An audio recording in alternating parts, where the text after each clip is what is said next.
Ngayong araw mga kananays ay magluluto nga po pala ako ng lechon belly. Ay wow, pak na pak. Ewan ko ba talaga kung lechon belly ba to or lechon roll na sinasabi. Ehehehe.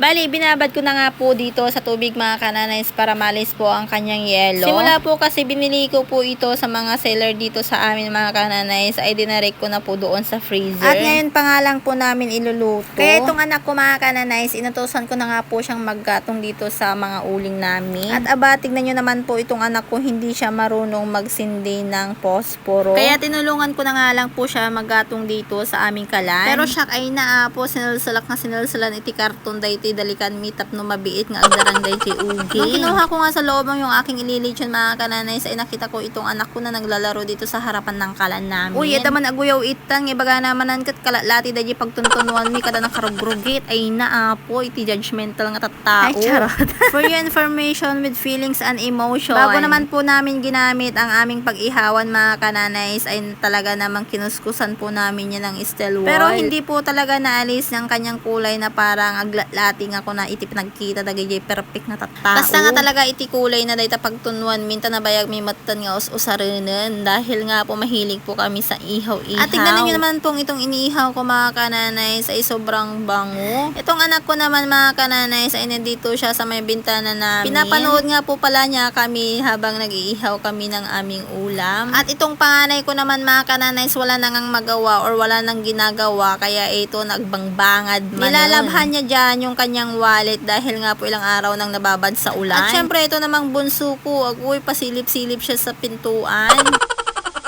Nakatawag nga po pala ang aking Diyosawa dyan, ang aming daddy. At itong anak ko naman mga kananays ay pinapakita niya sa daddy niya yung aming iniihaw. Dahil alam ng anak ko mga kananays pag ganitong klaseng ulam ay talagang naglalaway ang aking asawa. Bali, namimiss daw niya mag-ulam ng baboy lalo na po ganito mataba-taba. At sa mga oras na ito mga kananays ay hiniwa-hiwa ko nga ito para naman po maluto din sa loob. At kaso nga lang habang hinihiwa ko ay lumalakas naman ang kanyang apoy. At inalis ko na nga rin po ang kanyang tali mga kananays para mas mabilis pang maluto or maluto sa loob. Nung naluto na nga mga kananays, hinangon ko na nga po ito at maghihiwa na nga. At habang hinihiwa ko mga kananays ay nakuhang ko mapigilan naging bagbagig kat pagpagargar matagay lasag ko nga iwan ta makita kat puro nga taba.